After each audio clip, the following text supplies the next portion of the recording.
Certo? Então é isso aí. Vamos lá então. 1 Reis, capítulo 19, tá? Nós vamos ler alguns versículos aqui e vamos conversar sobre esse tema. Depois da caverna. Vamos conversar sobre Elias, né? Elias é o profeta, né, de Deus. Ele profetizou por volta lá do ano 870, né, antes de Cristo, tá? 870 mais ou menos antes de Cristo. E ele passou por muitas situações. Esse capítulo 19 aqui é depois dele conseguir extraordinariamente, né, um triunfo diante dos profetas de Baal. E isso fez com que Jezabel ficasse muito, mas muito tensa mesmo, ficasse, na verdade, furiosa com Elias, né?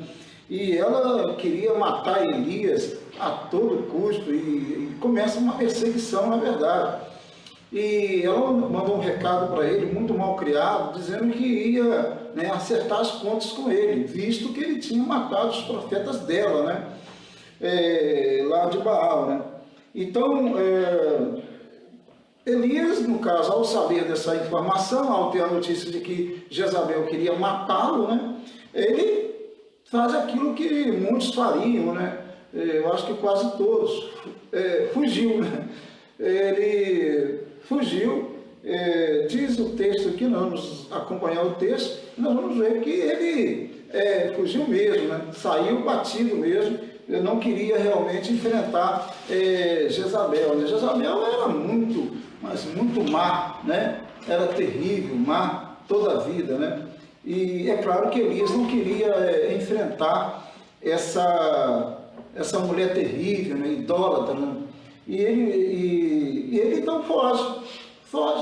E o texto diz assim, 1 Reis 19, verso 1, diz assim: Acabe fez saber a Jezabel tudo quanto Elias havia feito, e como matara todos os profetas à espada. Então, Acabe era aquele tipo de homem, né, que parece que ele vivia muito dependente da esposa. Tem muitos homens que vivem assim hoje. Para tomar decisões, para fazer as coisas. E Acabe era esse tipo de rei, esse líder, que vivia muito dependente, né, do que a esposa iria dizer. Então, ele vai lá e conta logo para Jezabel o que tinha acontecido, né? E ela fica furiosa. Aí o verso 2 diz: Então Jezabel mandou um mensageiro a Elias e dizer-lhe: façam-me os deuses como lhes aprouver, se amanhã, a estas horas, não tiver, no caso, né, eu a tua vida. Ou seja, naquele mesmo horário, no horário que ela tinha dito, ela queria ver Elias morto. Só isso, mais nada, só isso que ela queria, né? Como fizeste a cada um deles, ou seja, dos profetas dela, né? Então, ela está dizendo simplesmente isso, né? Queria matá-lo, acabou, porque ela tinha matado os seus profetas, né? Dos deuses dela, né? Então ela ia matá-lo e pronto, acabou. Então é lógico que ela ia mandar muita gente, um exército para persegui-lo, para matá-lo, aquela coisa toda. E o verso 3 vai mostrar aqui que Elias, temendo, né, porque ele era homem como todo mundo, né? Temendo, né, ele teve medo. Alguns vão dizer que ele não teve medo, mas ele teve medo sim. Tá? O texto diz, é isso mesmo, ele teve medo. Mas Elias também estava muito cansado, ele estava desanimado, na verdade, né, daquela luta toda. Poxa, ele acabara de matar aquele pessoal todo, né, ali, lá, e aqueles profetas todos, e Israel, no caso aqui, claro, é Israel do Norte, tá? O foco de Elias profético é Israel do Norte, e não Judá no Sul.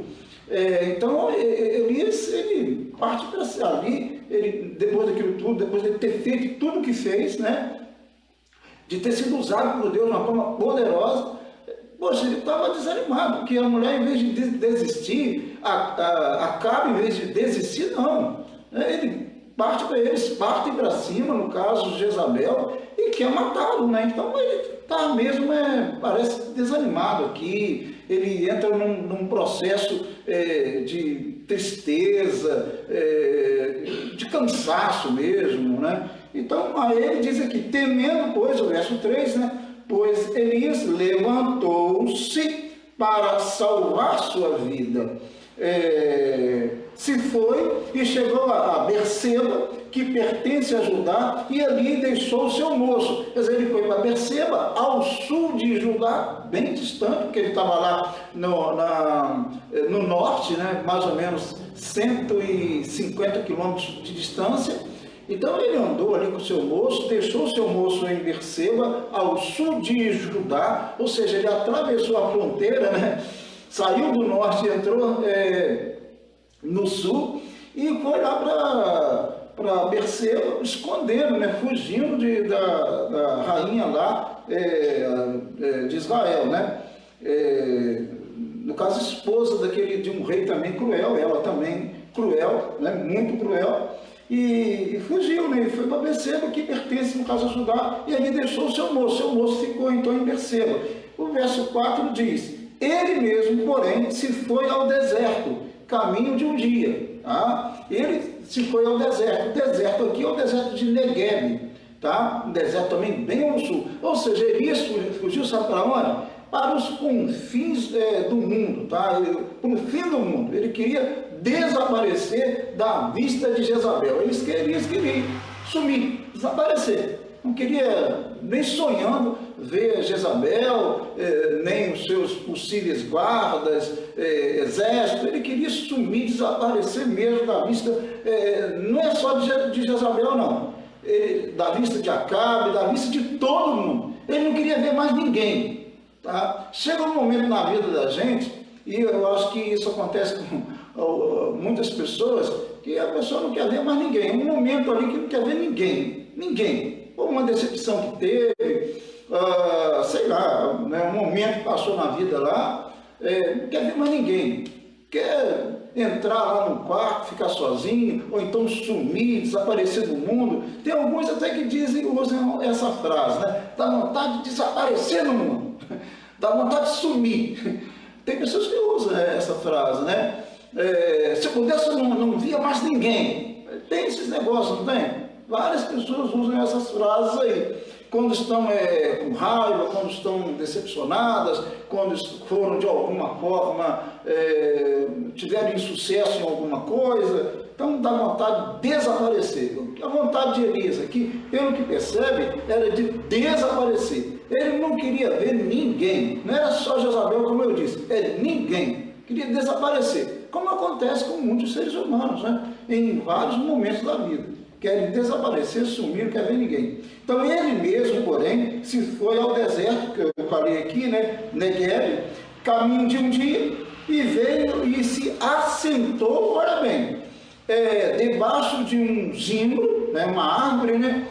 E pediu para si a morte. Ele pediu para si a morte e disse, basta, estou cansado.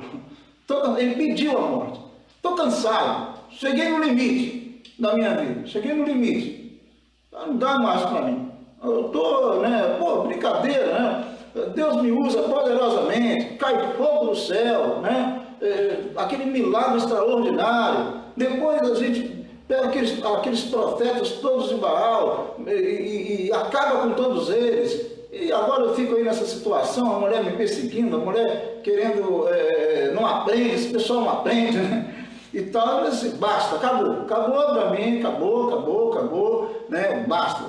Aí ele pede, Deus, dá um jeito aí. Ele falou assim, e pediu para si a morte e disse, basta, toma agora, ó Senhor, a minha alma, pois não sou melhor do que os meus pais. Ou seja, os pais deles tinham, com certeza, morrido, e ele falou assim, também quero morrer também, quero acabar com esse negócio aqui, basta, chega.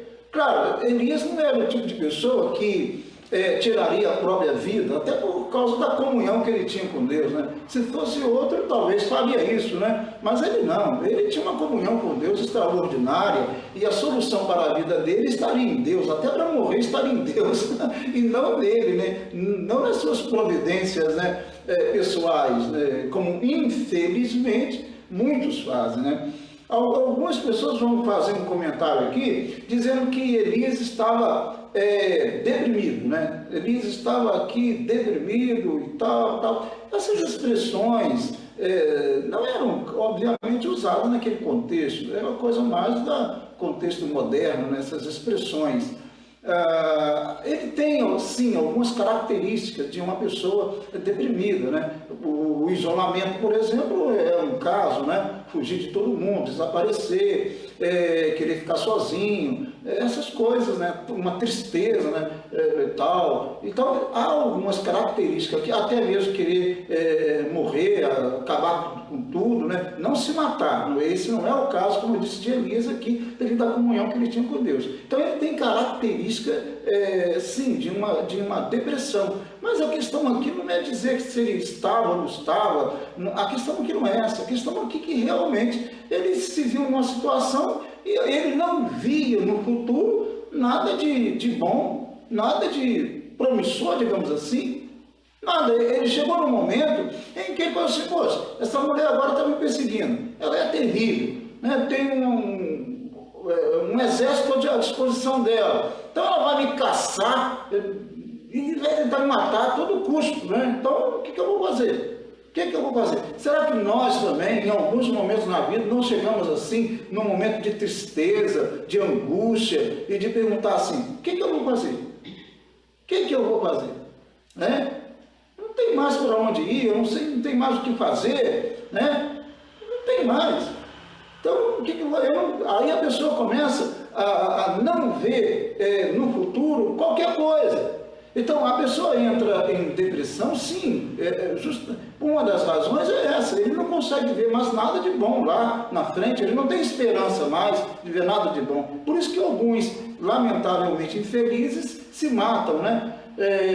Porque eles realmente chegam ao ponto de dizer assim: eu não estou vendo mais nada no futuro, eu não tenho mais nada, eu não espero mais nada desta vida, então para que eu vou continuar vivendo? Então ele comete, as pessoas, infelizmente, muitas estão fazendo isso, inclusive nessa pandemia, é isso mesmo, muitas pessoas estão nessa pandemia tirando a própria vida, estão cometendo suicídio, infelizmente, tá? São infelizes. Por quê? Porque eles não conseguem ver nada lá no futuro. Para que eu vou continuar vivendo? Não vejo mais nada, não tem mais esperança. Tá? Por quê? Porque não tem, no caso, a comunhão que Elias teve, a força que ele teve. Apesar do temor dele, do medo dele, apesar, claro, do desejo dele de sumir, de desaparecer, e até mesmo de pedir a Deus para dar um jeito na vida dele, né, e mandar a morte, apesar disso tudo ali, Elias era um homem que tinha uma comunhão extrema com Deus, tá? E tanto é que ele consegue esse relacionamento com Deus, essa sinceridade, esse relacionamento com Deus faz com que ele prossiga. Se não fosse isso, provavelmente ele não iria prosseguir, não haveria como ele prosseguir, né, na vida, né? Mas ele tem essa extrema comunhão com Deus e ele fala com Deus abertamente, Deus também fala com ele abertamente, e aí há soluções, há resoluções quando isso acontece, tá? Então, ainda que ele tenha tido característica que hoje é chamado de depressão, diferente de muitos que, como eu já disse aqui, né, tiram a própria vida, ele não, a questão aqui não é essa, a questão aqui é que ele não vê geograficamente aonde que ele deveria ir, né? Falando em lugar, qual lugar que ele deveria ir, aonde Jezabel não o encontraria, tá? Então ele está perdido, ele está sem ver nada no futuro, né? Numa perspectiva para o futuro. Tá? Então ele vai, some, desaparece, se esconde, foge mesmo, e chega no lugar e diz: Deus, acaba logo com isso, basta, estou cansado, né? Estou desanimado já, tal. Mas olha bem o desenrolar da história aqui, né? Então ele deitou ali, né, no verso 5 diz, né? Ele deitou-se e dormiu debaixo do zimbro, né, a árvore lá. Eis que um anjo o tocou e lhe disse: levanta-te e come. Um anjo do Senhor apresentou. Deus sempre tem o seu conforto. É algo interessante. Deus sempre tem o seu conforto, né? Ele sempre, em momentos de dificuldade, ele se apresenta ao servo, à serva, e tem a sua palavra, e tem o seu conforto. E aqui o anjo do Senhor, aqui diz o anjo, o tocou e lhe disse: levanta-te e come. Tá? O verso 6 diz: olhou ele e viu, junto à cabeceira, um pão cozido sobre a pedras em brasa e uma botija de água. Comeu, bebeu e tornou a dormir. Ou seja, o anjo preparou aquele banquete para eles. A comida apareceu, claro, né? Milagrosamente, né? E um banquete para ele ali, um pão ali, aquela coisa toda. Ele comeu, bebeu, né? E tudo ali e voltou a dormir. Deixa eu dormir. Porque nesse momento, nessas horas, o que a pessoa quer mais é dormir mesmo. É dormir mesmo, é deixar o tempo passar, dormir, entendeu? Esquecer da vida, esquecer de todo mundo, não quer sair da cama, né? É isso que as pessoas nesses momentos fazem, né? Agora é possível que nessa pandemia aí, muitos estejam fazendo isso. Querendo mesmo é dormir, não ver nada que possa ser feito, aonde pode ir, não vê nada que pode fazer, então o que mais é dormir. Elias queria mais era dormir, esquecer de todo mundo, esquecer do mundo, né? Principalmente de Jezabel, né? Bom, o verso então 7 diz: voltou segunda vez o anjo do Senhor, tocou-lhe segunda vez, tá? Olha como Deus é bondoso, misericordioso, né? E que Deus toca mesmo, Deus fala mesmo, Deus é realmente um Deus que está ali conosco, né? Para nos abençoar, para nos dar um toque ali, para nos animar. E então lhe disse: levanta-te, come, porque o caminho te será sobremodo longo. Olha bem, peraí, contrariando, pensem bem comigo, contrariando toda a ideia de Elias, contrariando aqui toda a ideia de Elias. O Deus diz que o caminho dele é longo. Peraí, que negócio é esse? Deus, eu estava querendo acabar o negócio aqui, eu estava querendo simplesmente acabar com esse negócio aqui, estava querendo morrer aqui, eu estou pedindo que tu me tire a vida, e tu está mandando, está dizendo que eu vou ter um caminho longo. Peraí, não estou entendendo nada, entendeu? Mas Deus, ele nos contraria. Às vezes nós achamos que o tempo acabou, achamos que não há mais nada a fazer, e ele diz: não, o teu caminho é muito longo, você tem que andar muito ainda, tá? Muito ainda. Então, notem aqui como Deus contraria a ideia, os pensamentos, os sentimentos de Elias. Tá? Ele contraria. Tá? Volta aqui a leitura, no 7. Voltou segunda vez o anjo do Senhor, tocou-lhe e lhe disse: levanta-te e come, porque o caminho te será o quê? Sobremodo longo. Você tem uma longa caminhada, Elias. Elias deve ter parado e falado: o quê? Peraí, que negócio é esse? Que longa caminhada é essa? Eu estou querendo dormir, eu estou querendo morrer. Eu estou dizendo que eu tenho uma longa caminhada? Está brincando? Mas é isso aqui mesmo, né? É o que Deus está falando com ele. E às vezes nós também, às vezes as pessoas também, talvez até tem alguém aí, né, ouvindo agora, e que de repente há algum tempo na vida falou assim: acabou para mim. Acabou, não tem mais esperança, não tem para onde ir, acabou, a minha vida acabou, né?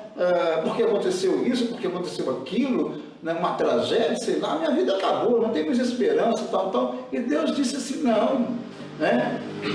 Levanta-te, porque o teu caminho é ainda muito longo. tá? Sobremodo longo. Não acabou para você, certo?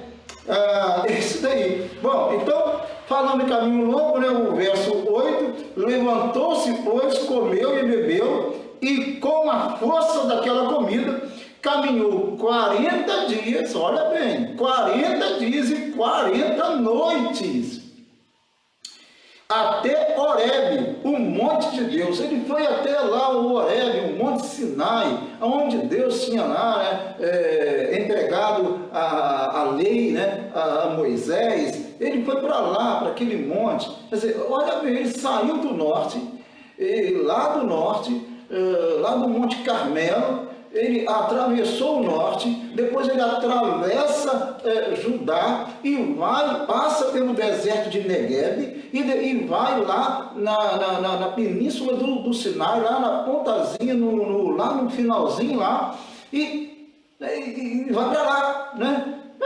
Será que Deus realmente mandou ele para lá? Não é isso que o texto diz. O texto diz que o caminho dele era longo, mas não diz que era para ele ir para Horebe, né? Ele estava, na verdade, ele continuava fugindo. Elias continuava fugindo. Ele continuava querendo distância, né? Distância o máximo possível. Porque, primeiro, que ele não queria que Jezabel o pegasse, né? Porque não seria tão difícil assim, uma mulher tão poderosa daquela, não seria tão difícil assim achá-lo, né? Então ele não queria que ela o pegasse, então ele vai embora. E, na verdade, ele está mesmo fugindo de todo mundo, inclusive, né, até dá para entender que nas entrelinhas ele está fugindo do próprio Deus. Ele está realmente fugindo do próprio Deus e querendo distância de tudo, certo? Pelo que percebe-se aqui. Certinho? E aí, depois de, então, ele andou 40 dias e 40 noites. É claro que isso aqui é algo, é uma força sobrenatural, uma força poderosa, né? Uma resistência poderosa, né? Porque uma comida, por mais que ela seja saudável, não daria condições de uma pessoa andar por esse tempo todo, né? Mas aqui, é claro, a mão de Deus estava sobre Elias, né? A bondosa mão de Deus. Bom, aqui o verso 10 diz assim, o 9, né? O 9 diz assim, ali entrou numa caverna, quer dizer, ele chegou em Horebe, primeira coisa que ele fez foi alugar um apartamentozinho na caverna, tá? Tinha um hotel na caverna lá, e ele falou assim, eu ia escolheu qual caverna que ele iria, né? Então, ele falou assim, não, eu quero esse hotelzinho aqui, quero ficar nessa caverna aqui, né? Brincadeira à parte, né, do hotel. Realmente é o que Elias fez. Ele entrou então nessa caverna aí, ó, no verso 9 aí, ali entrou numa caverna onde passou a noite, e eis que lhe veio a palavra do Senhor e lhe disse, que fazes aqui, Elias? Que fazes aqui, Elias? O que você está fazendo aqui nessa caverna, Elias? Mais ou menos há 18 anos, eu entrei numa caverna. Talvez eu tenha tido algumas cavernas na minha vida, mas teve uma caverna que eu entrei que eu achei que a minha vida estava acabada. Depois de um determinado acontecimento, de uma grande decepção, eu cheguei em casa, né? Esmurrei a parede, né? Entrei no quarto, esmurrei a parede e disse assim, minha vida está acabada, meu ministério está acabado. Há 18 anos isso aconteceu na minha vida. Há 18 anos eu entrei numa caverna. É isso daí. E eu posso dizer que eu fiquei por meses naquela caverna. Por meses. Naquela caverna. Quem olhava podia até imaginar que eu não estivesse numa caverna, mas eu estava numa caverna. Tá? E eu fiquei naquela caverna. E eu resisti muito a ficar ali. E volta e meia eu chegava à porta da caverna para realmente sair dali e viver a vida, e continuar a vida e ver algo bom no futuro. Por que eu entrei na caverna? Porque eu olhei para frente, pelo menos em relação ao meu ministério, eu não via nada no meu futuro. Nada no meu futuro. Nada. Não via nada. Então eu entrei na minha caverna ali e fiquei ali com a minha tristeza, com os meus pensamentos, orando a Deus, rogando a Deus, mas ali, e olhando e procurei outras coisas para fazer, porque eu não via, eu não conseguia me ver mais atuando no ministério pastoral. O meu ministério, para mim, naquele tempo, tinha acabado. Bom, não precisa nem falar. Com Elias, eu estava totalmente errado. Totalmente errado. Mas eu achei. Porque a pancada foi tão forte, a decepção foi tão forte, que eu achei que simplesmente eu não tinha mais, né? O que eu ia fazer mais? Não tinha mais. Fazer o quê? Né?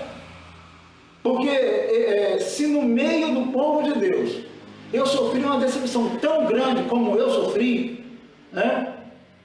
Você imagina bem, o que aconteceria fora então? O que eu poderia esperar no meio desse mesmo povo chamado de Deus? Algo de bom?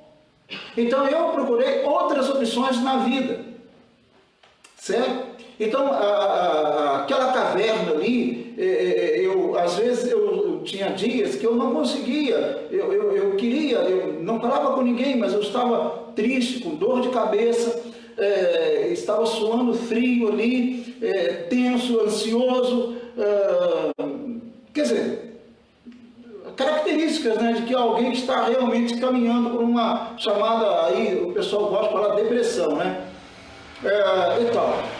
E como eu estava errado, como naquele dia que eu esmurrei a parede dizendo minha vida acabou, meu ministério acabou, eu estava errado. Depois disso, 18 anos, eu voltei para Itaperuna, fiquei aqui nessa tipo caverna aí durante um tempo, e depois Deus me deu a graça de começar a pastorear a primeira igreja batista de São João do Paraíso. E lá vai fazer agora 15 anos que eu estou lá. Depois disso, Deus me deu a graça de cursar faculdade, pós-graduação, e vai embora, nessas coisas, né? Vai embora. Me deu a graça de escrever algumas obras, aí hoje são 10 livros escritos, e vai embora, né? O que ele fez comigo? Me deu a graça de batizar não sei quantas pessoas, me deu a graça de sei lá, pregar, dar estudo, ter as aulas, aulas, história do cristianismo, história de Israel, vai embora. Tudo isso depois que eu achei que tinha tudo acabado. Olha bem, depois da caverna, tudo isso depois da minha caverna. E Elias, o que ele esperava depois da caverna? O que você que está ouvindo aqui, você acha que acabou? Você acha que a vida acabou? Talvez você em alguns momentos, acho que todo mundo passa em algum momento da vida por uma caverna aí, entra numa caverna, né? Um momento de tristeza muito grande, de decepção muito grande, tá? E acha que a vida acabou, acha que não há mais futuro, que não tem por que viver. Quantas pessoas? Bom, Elias também chegou a esse ponto. Ele disse, eu não tenho mais para onde eu vou, o que eu vou fazer, eu não tenho mais nada para fazer, eu não vejo futuro na minha vida. E por isso que ele entra nessa caverna, né? E Deus então, ele entrou nessa caverna, ficou ali nessa caverna, no chamado Monte de Deus, Horebe, e o verso 10 diz, ele respondeu, quando Deus perguntou para ele, o que fazes aqui, Elias? Mesma coisa, Deus pode estar perguntando para você agora, o que fazes aqui? Pode perguntar para alguma pessoa que nesse momento está triste, amargurado, não está vendo um futuro, não tem perspectiva na vida. Deus pode estar perguntando, o que fazes aqui? Não é só uma posição geográfica, a questão aqui é uma posição espiritual. O que fazes aqui, desanimado, triste, nessa caverna? Levanta-te, levanta-te, porque ainda longo é o seu caminho, longo é o seu caminho. O que Elias vai fazer depois da caverna, depois que ele achou que tudo tinha acabado, depois de uma grande desilusão, tristeza, né? Angústia, o que ele achou, o que vai acontecer com Elias depois da caverna? Então o texto 10 ele diz assim, ele respondeu, os argumentos da gente, os argumentos de Elias, né? Tenho sido zeloso pelo Senhor, Deus dos exércitos, porque os filhos de Israel deixaram a tua aliança, derribaram os teus altares e mataram os teus profetas à espada, e eu fiquei só. E procuram tirar-me a vida. Olha, meu Deus, os nossos argumentos para ficar parado, os nossos argumentos para fugir, os nossos argumentos para entrar numa caverna e não querer ver mais ninguém na vida. Quais são os teus argumentos? Quais eram os meus argumentos há 17 anos?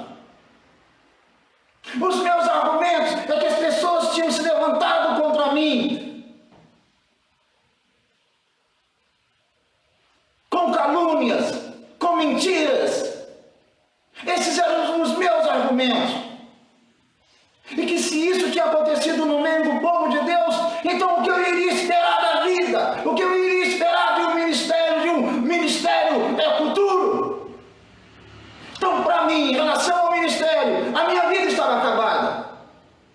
Esses eram os meus argumentos. Os argumentos de Elias eram esses aqui. Eu estou sozinho, Senhor. Eu estou sozinho. E procuro matar-me também, tirar a minha vida. Quer dizer, eu vou fazer o quê? Estão matando os teus profetas. Eu vou ser o próximo. Que cultura eu tenho? Que esperança eu tenho desse ministério que tu me desse? Então mata-me, acaba com esse negócio logo. Ou então deixa eu ficar nessa caverna aqui. Vou ficar aqui até morrer. Eu não vejo mais ninguém. Quais são os seus argumentos para ficar parado? Quais são os seus argumentos para olhar para o futuro e não ver nada nele? Vamos aqui, disse o Senhor, ele disse que ficou só, claro, Elias estava equivocado, ele não estava só, mesmo sendo um profeta da grandeza dele, ele estava totalmente equivocado em relação a isso.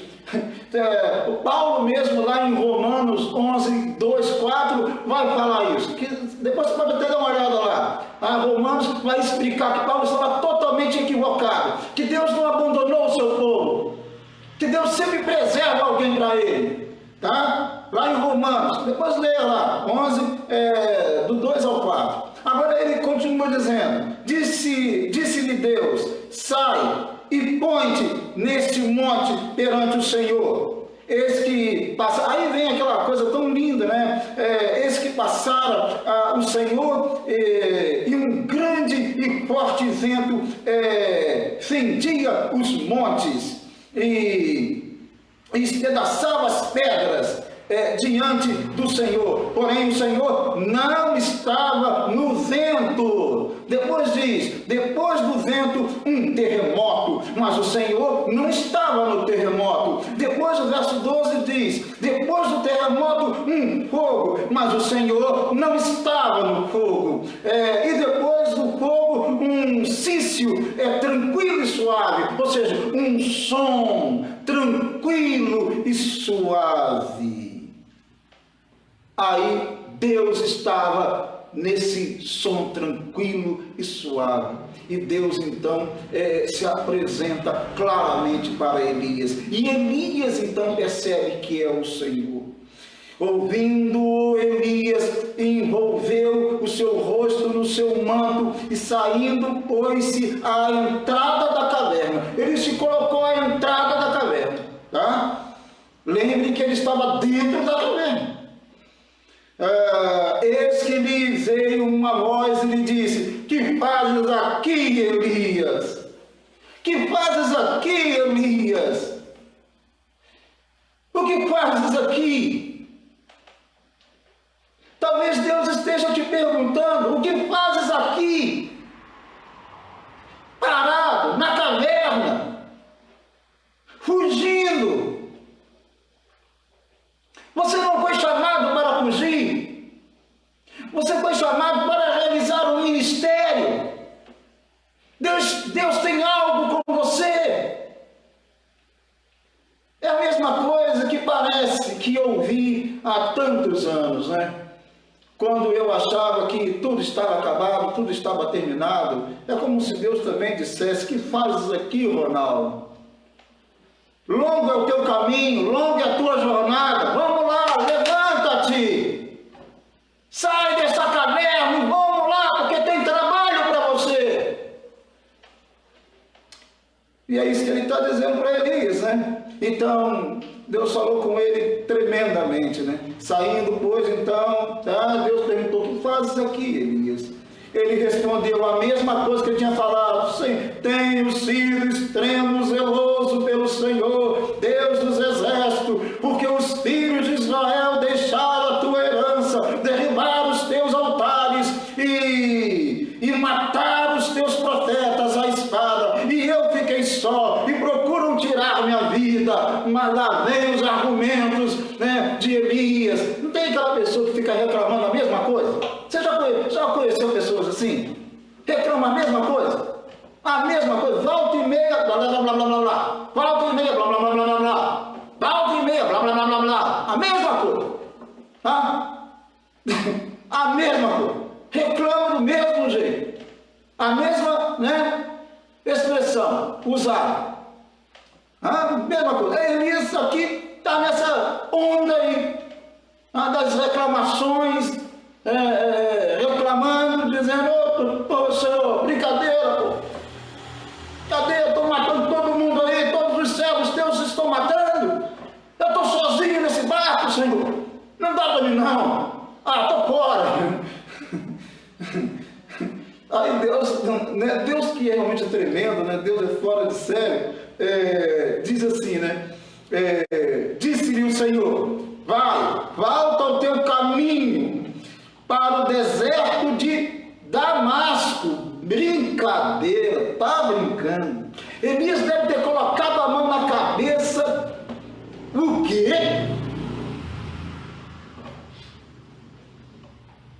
Brincadeira? Damasco? Eu estou em Horebe. Damasco fica mais ou menos a 600 quilômetros. Tá brincando comigo? Eu estou querendo ficar na caverna, escondido, desaparecer de todo mundo. Não quero ver mais ninguém na minha frente. Eu vou ter que passar ainda pelo Reino do Norte, ou então na volta, né? Pode dar a volta pela Cisjordânia, atual Cisjordânia, e lá em Damasco, né? Que é a atual lá, Síria, né? Naquele tempo também, né? Entendeu? 600 quilômetros. Brincadeira comigo? Deve ter feito isso. Eu acredito que Elias deve ter feito isso. Deve ter feito. Peraí, pô, que negócio é esse? Eu estou querendo acabar. Eu estou querendo pendurar as minhas chuteiras, acabar com esse negócio logo. Estou pedindo a morte, estou fugindo de todo mundo. Está mandando eu ir para Damasco. brincando, né? Então disse o Senhor, volta ao teu caminho para o deserto de Damasco, e em chegando lá, unges a Azael, rei da Síria. Brincadeira, ainda vou ter que fazer isso, eu vou ter que ungir um ímpio. Tá brincando? Eu vou ter que ungir um ímpio. Azael era um ímpio, né? Tanto é que ele matou lá o rei dele lá para assumir a posição dele, né? Eu vou ungir um ímpio. Eu vou ungir um ímpio para castigar Israel, porque é isso que Azael iria fazer. É claro, Deus iria usar Azael para punir Israel, né? De tanta maldade, de tanta idolatria, né? Mas olha bem, mas não é só isso não, não é só isso, eu tenho mais coisa para você ainda fazer. Eu tenho mais coisa, depois da caverna, eu tenho mais coisa para você fazer. Não para por aí não. Você achou que ia morrer, né? Achou que ia fugir, né? Não. Presta atenção aí, tem uma listazinha aqui para você fazer. Tá? Depois da caverna. Depois. Tá? Depois do fim. Depois que você achava que era o fim de tudo, o fim do seu ministério, o fim da sua vida. Sim, olha bem, aí chega aí, verso 16. Ungir a Azael, né, como claro, o rei, né, ungir a Jeú, filho de Ninzi, ungirás rei sobre Israel.